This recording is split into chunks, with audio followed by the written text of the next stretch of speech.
Nancy Pelosi said her delegation had come to make it unequivocally clear that the US would not abandon the island. The US speaker has made a stop in Taiwan as part of her tour of Asia. But China, which claims the self-governed island as its own territory, has warned US against meddling in Beijing's affairs. The US House Speaker says she is honored to be referred to as a good friend of Taiwan and said her visit to the self-governed island has three main purposes. On our visits on congressional delegations, we have three purposes. One is security for our people, global security. Two is economics, spread as much prosperity as possible. And three is governance. Pelosi also said she wanted to, quote-unquote, increase interparliamentary cooperation and dialogue and work out specific ways to do it with Taiwan. In her meeting with Taiwan's president at the presidential office, Pelosi called Taiwan an inspiration to all freedom-loving people, saying, quote, the world faces a choice between democracy and autocracy. America's decision to preserve democracy here in Taiwan remains ironclad, unquote.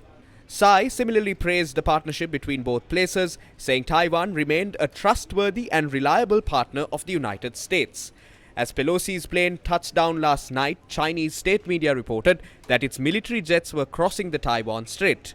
Taiwan denied those reports at the time, but later said that more than 21 Chinese military planes had entered its air defense zone yesterday.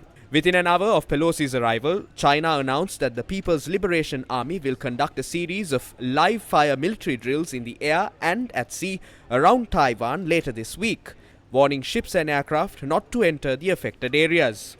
This follows days of escalating tensions in which Chinese warplanes had already ventured out as far as the median line, the unofficial divide separating China and Taiwan in the waters between them. China also rolled out several curbs today, stopping shipments of sand to Taiwan and suspending the import of some fruit and fish from Taiwan. Meanwhile, the website of Taiwan's presidential office went dark yesterday due to an alleged distributor denial of service attack. Foreign media agencies reported that this website was down for nearly 20 minutes owing to this cyber attack.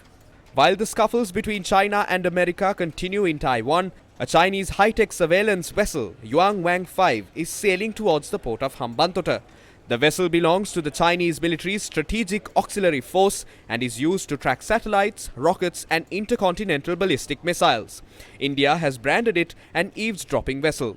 According to online maritime information, the Yuan 5 is currently sailing towards Sri Lanka through an alternative maritime route below Indonesia instead of the main route that falls across Singapore.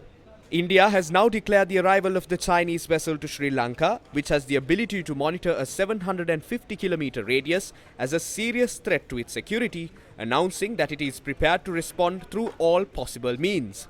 The vessel is expected to call on the Hambantota port on the 11th of August. India, a member of the Quad made up of the United States, Japan and Australia, stands for a free and open Indo-Pacific approach. Will Sri Lanka be in the firing line of India and China's race for ocean dominance, stemming from a dispute centering Taiwan?